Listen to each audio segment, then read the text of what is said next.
Okay students, good morning. अब हम लोग को अगले टॉपिक के बारे में बात करना। हम लोग बात करें इकोनॉमिक्स चैप्टर 1 का, जो हम लोग पढ़ रहे थे ग्रीन रेवोल्यूशन के बारे में।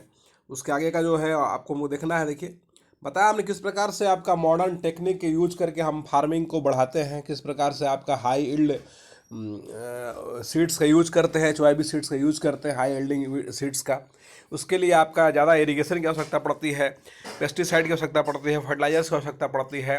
और इन तमाम माध्यमों से, तमाम मीडियम से जो है हम प्रोडक्शन में बिल्कुल ट्रेमेंडस चेंजिंग पाते हैं। आपने देखा पालमपुर के अंदर में 1300 kg प्रति हेक्टेयर प्रोडक्शन होता था और ये आपका 3200 kg होने लगा। आप सोचिए कितना ज़्यादा चेंज हो गया है।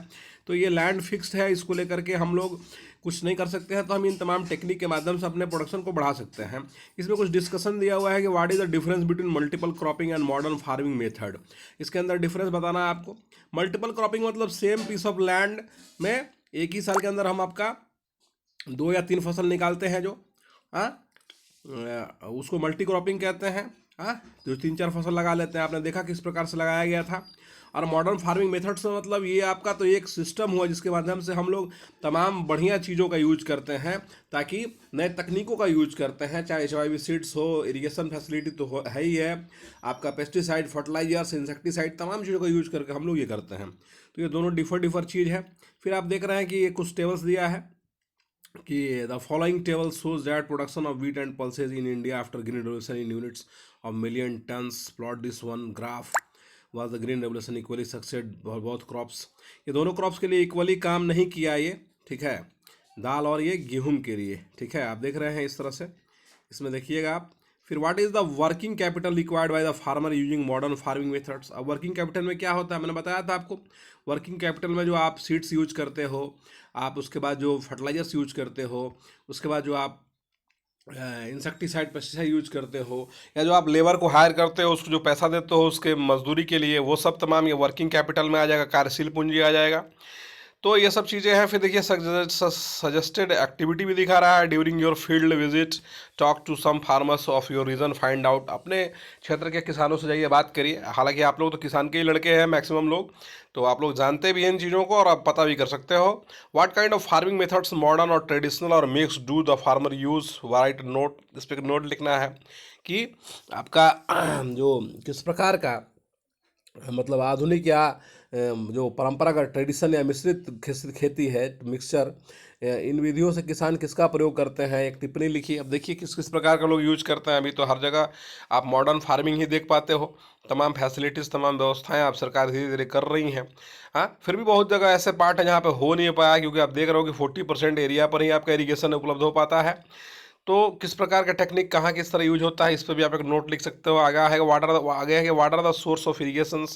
इरीगेशन का और सोर्स क्या हो सकते हैं, क्या क्या माध्यम है सोर्स होने के लिए। तो आप जान रहे हो, पहले तो हमारा हमारा कंट्री तो मानसून बेस्ड कंट्री रहा है, मानसून पर आधारित रहा है। मानसून आते ही हमारे यहाँ इरीगेशन शुरू हो जाता है।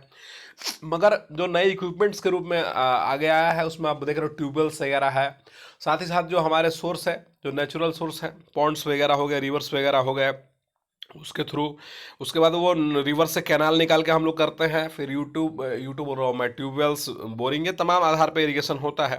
How much the cultivated land is irrigated. अब ये भी देखना है कितना कल्टिवेटेड लैंड इरिगेटेड है। तो 40% का लमसम बताया गया था, आप देखिएगा इसको। From where do farmers obtain the inputs that they require. किसान अपने लिए आवश्यक इनपुट कहाँ से प्राप्त करते हैं। इनपुट मीन्स जो खेती में वो पैसे इन्वेस्ट करते हैं, उस कहाँ से करते हैं, तो ये भी हम लोग आगे पढ़ के समझ लेंगे। आगे एक टॉपिक दिया आपका, मतलब विल द लैंड सस्टेन, मतलब क्या भूमि जो है यह मतलब सस्टेन कर पाएगी। सस्टेन समझते हैं आप, किसी चीज़ का बने रहना। ओके, सस्टेन, सस्टेनेबल जिसको हम बोलते हैं, ठीक है। तो ये इसके बारे में लिखा हुआ है कि क्या सस्टेन कर पाएगी। देखिए लिख रहा है कि land being a natural resource. आप जान रहे हैं कि लैंड क्या है, प्राकृतिक संसाधन है। It is necessary to very careful in its use. तो इसलिए इसका यूज़ जो है बहुत ही सावधानी पूर्वक हम लोग को करना चाहिए, but scientific reports indicate that the modern farming methods have overused the natural resources base।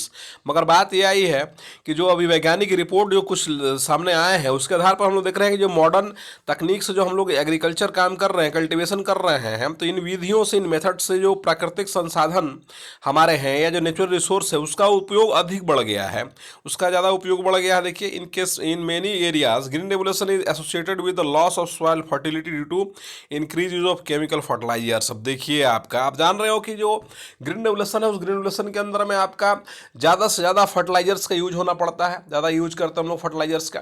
ज़्यादा फर्टिलाइजर्स का यूज करने के कारण क्या होता है, जो हमारे जो सॉइल की जो फर्टिलिटी है, जो हमारा ज़मीन का जो फर्टिलिटी है वो क्या होता है, वो लॉस होता है, वो आपका ख़त्म होता है, उसकी उर्वरता कम हो जाती है।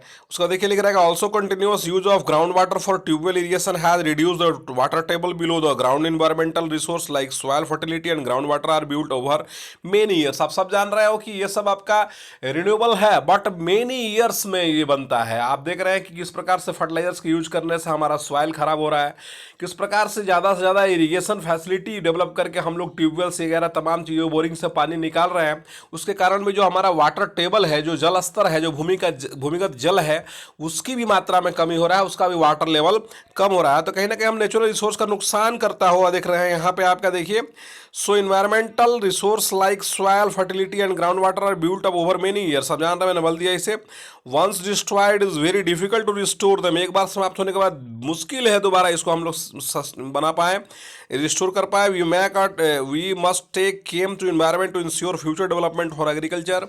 तो इसको लेकर के हम लोग को जो है आपका मतलब एक बार नष्ट हो जाने के बाद फिर इसको रिन्यूएबल करना, पुनर्जीवित करना बहुत कठिन काम है। सो कृषि का जो भी आपका विकास है उसको सुनिश्चित करने के लिए हम लोग को क्या करना पड़ेगा, अपने रिसोर्सेज को, अपने नेचर को जो है वो सेफगार्ड देना होगा, उसको अच्छे तरीके से रखना होगा, तभी हम एक लंबे समय तक खेती कर पाएंगे और हमारा जो नेचुरल रिसोर्स है वो सस्टेन हो पाएगा। देखिए लिख रहा है, after regarding the following reports from the newspaper magazines write a letter to the agriculture minister in your own words. बता रहा है कि आप कृषि मंत्री को एक लेटर लिख करके बताइए कि ये स्थितियां बनी हुई हैं और इसमें दे रहा है। ठीक है, देखिए केमिकल फर्टिलाइजर्स, ये तमाम जो बातें हैं। ठीक है, तो अगला में हम लोग फिर देखेंगे इसको। चलिए, तब तक के लिए आपका हम इसको ये करते हैं। इसमें यही फर्टिलाइजर्स वगैरह यूज करने से मुश्किल हो रहा है, ऐसी परेशानियां पंजाब वगैरह में हो रही हैं, क्योंकि आप जान रहे हो कि जो ज़मीन है उसके अंदर बहुत सारा कंटेंट होता है और फर्टिलाइजर्स का यूज करते हैं हम लोग, तो उससे होता है प्रॉब्लम्स। ठीक है, वो तमाम जो आवश्यक कंपोनेंट सॉइल के हैं, हाँ, वो आपका ख़त्म हो जाता है। ठीक है, और जो आपका इसलिए आपका जो है इसकी आवश्यकता पड़ रही है। देखिए आप